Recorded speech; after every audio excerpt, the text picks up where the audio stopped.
Hello and welcome everybody.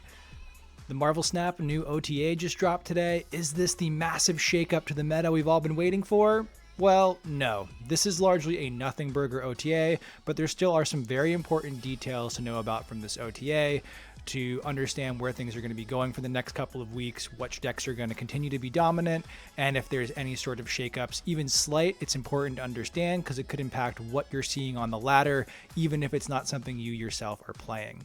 So without further ado, let's dive into it. I'm Kicker of Elves, here to give a nice quick rundown of everything going on in the latest balance patch for Marvel Snap.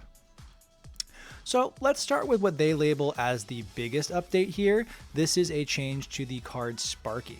Now Sparky is, if you watch my move guide from a few weeks ago, I had referenced that Sparky being a 2/1 that gave your card that move last plus 3 power, being kind of a canary in the coal mine for something's going to change here. Traditionally, cards in Marvel Snap that give a plus 3 power bonus like this do not last very long. Original Silver Surfer gave plus 3 power, he's long gone. Dagger used to get buffed by plus 3 power, not anymore. Currently Cerebro is a big meta relevant card, it's giving plus 3 power. Are its days numbered? Hopefully, but spoiler alerts, nothing happened to Cerebro on this patch. But Sparky's been changed from a 2/1 activate that gave your card plus 3 power to a 2/2 activate that gave your card that last move plus 2 power. So they're adding a point to Sparky and taking a point off of the card that moved last. Now, this really, they go over it in their patch notes about how they're not really happy with the state of move and they'd love to see more build diversity and have the kind of move many archetype with Hydra Stomper be more of a thing. And I would too. I'm a big fan of the Human Torch move list, but I can't deny that it's very dominant and meta warping to the point that cards like Mercury at a 3/4 are incredibly powerful.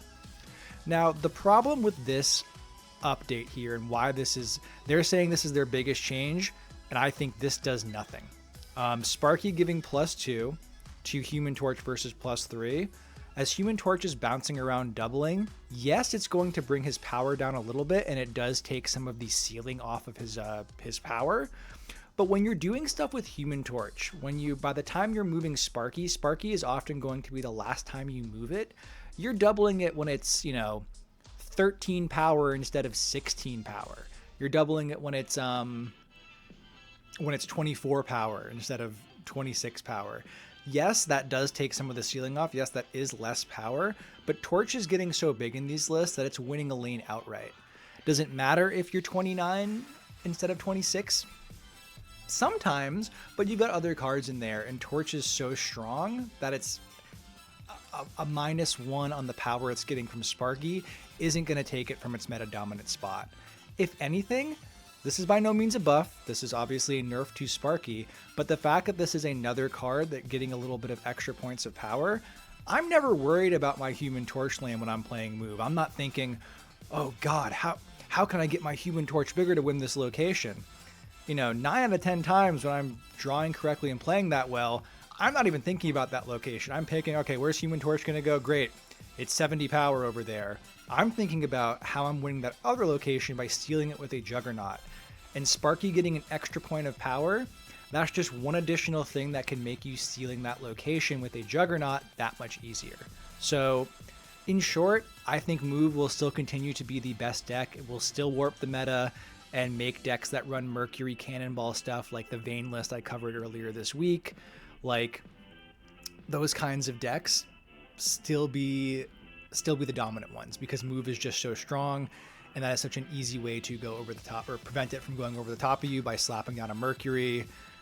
It's way better than Scream, that's for sure. So yeah, Sparky getting nerfed, this is not going to do enough. They probably want to be conservative because in the United States there's a Thanksgiving holiday next week and they're going to be out and they don't want to just wreck things. I get that, but this doesn't change anything. Maybe this reduces Move's win rate and like pre-infinite stats or something like that. It still doesn't matter. It's still the best deck in the game.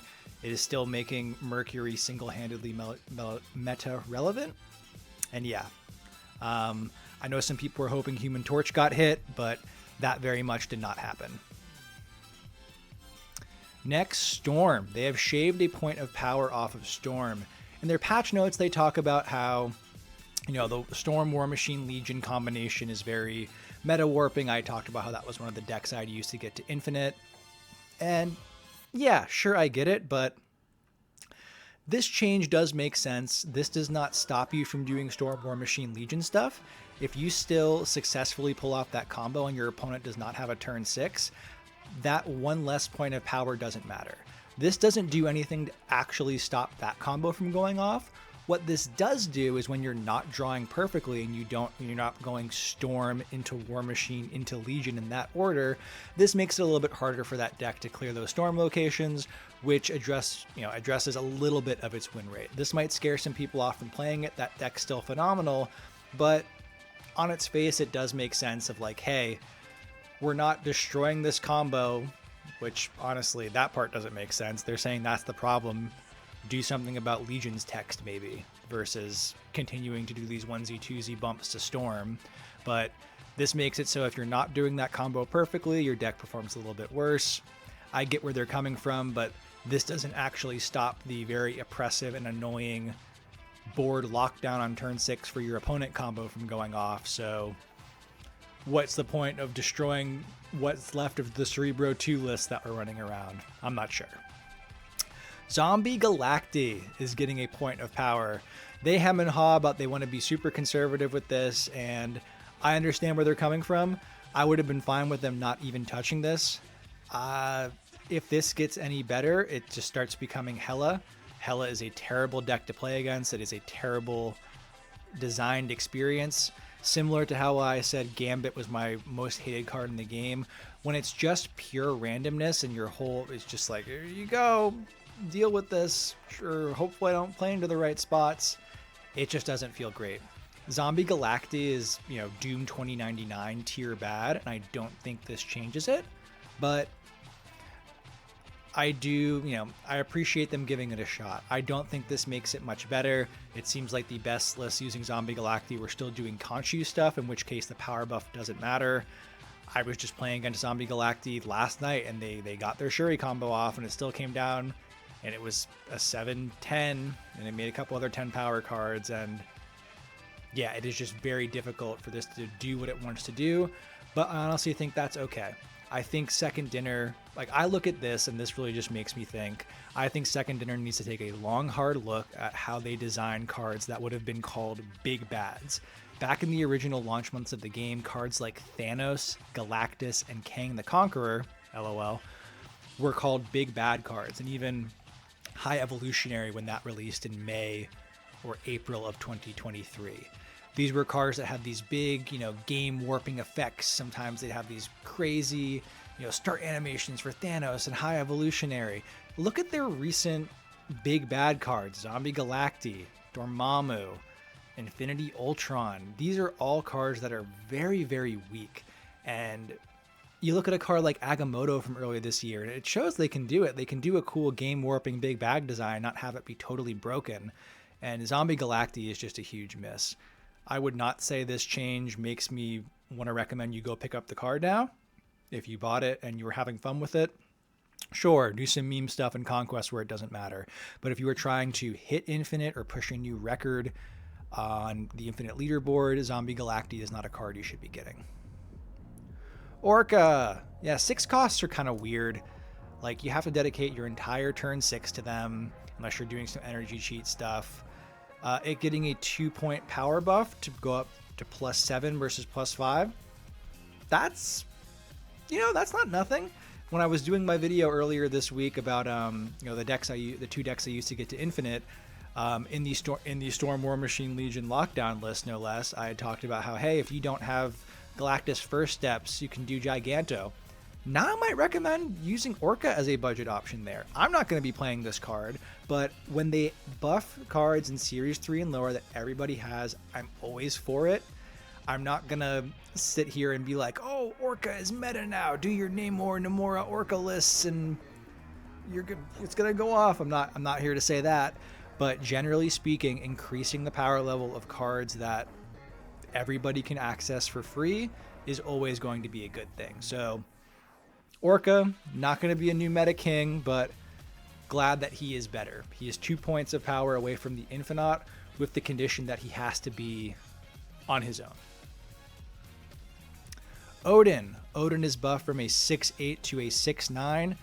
This is fine. Once you get out of Series 1, there's really not a lot of stuff that's meta relevant that you're doing with Odin. You know, other creators have made the point that people in Series 1 are now going to be getting really strong decks early on that have like Ultron and Mystique, Omega Red, like the ongoing list, Thanos. So Odin is now even less relevant than he was, unless you're trying to do some very cheeky combo stuff. And like, if you want to play a deck with a 25% win rate, be my guest. But I don't think this going from a 6'8 to a 6'9 is that important.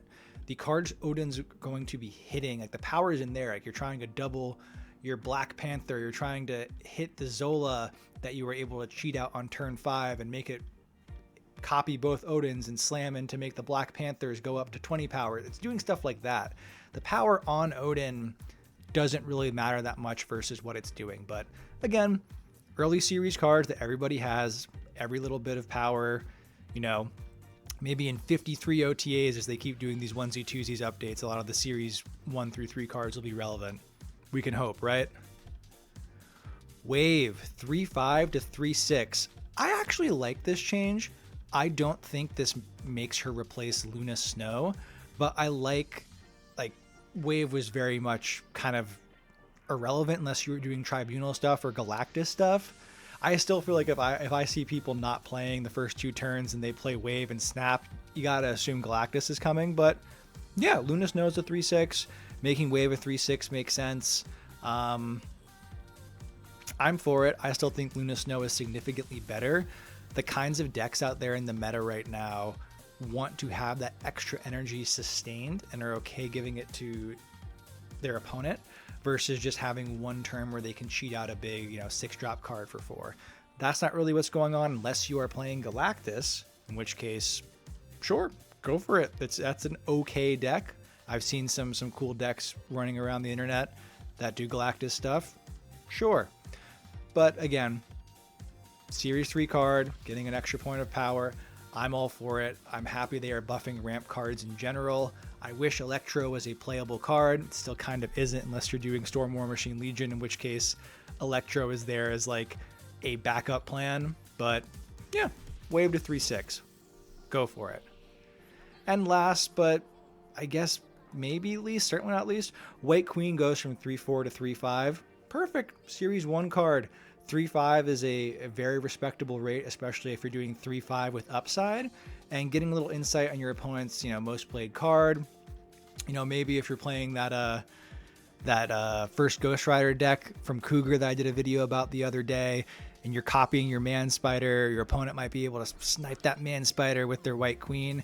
That's kind of a cool thing to have to worry about. I don't expect White Queen to come back in a big way. I don't expect Devil Dinosaur hand size list to come back in a big way, but I think I think it's cool. Again, all these early series changes, White Queen, Wave, free cards that get a little bit of extra power, I'm always going to be like, yep, that's a win. But overall, that's the OTA. And just scrolling back to the top here so you can see this nice visual from Snap Zone of all the changes.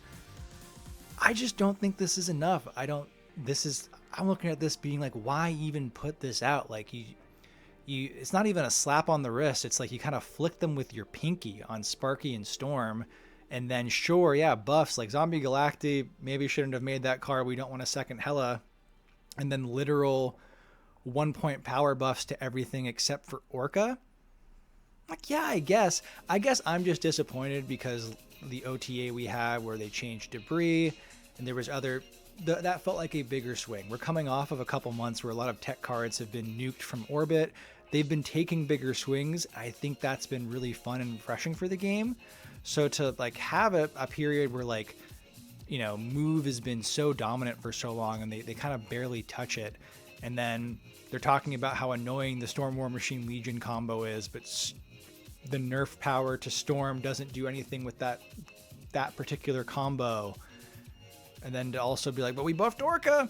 It just doesn't come together. So in short, what you have to know about this, what matters. Move is still going to be the best deck. You're still going to be seeing Storm War Machine Legion, maybe a little bit less, but don't let the 1 power nerf discourage you. If you've been doing that, that deck is still going to be very strong.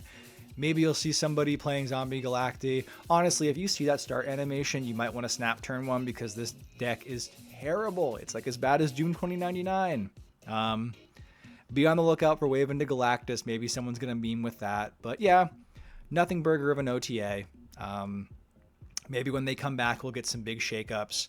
I have been a huge evangelist of Move. I love playing Human Torch Move lists. It's the deck I use for like most of my Infinite Climb. But what we all love about Marvel Snap is the ever-evolving meta. 3 years ago, Thanos was going crazy. And it is great that we have this evolving metagame, and this OTA does nothing to really evolve it. So, yep, those are my thoughts. Thanks to everybody who's been sticking around, made it to the end. Really appreciate that. Please hit that like button. Please hit that subscribe button. We've got a lot more Marvel Snap content coming for you. And yeah, please leave a comment too, whether you want to talk about Marvel Snap. Like, what are your thoughts on the OTA? What changes would you have liked to see in this? Or if you don't even want to talk about Marvel Snap, let's talk about FLCL. Hit me up with a comment about that, about your favorite 90s band. What kind of meal prep you've been doing for your work, for your office job, or whatever job you're doing. Or if you just have hyper-specific questions about like, hey, I'm trying to build this deck from one of your videos, or a deck that I saw, but I don't have these cards. Can you help me with replacements? I love talking about that. I respond to pretty much every comment, as long as you're not actively trolling me. But all jokes aside, thank you for watching. I'm Kicker of Elves, and I will see you next time. Bye.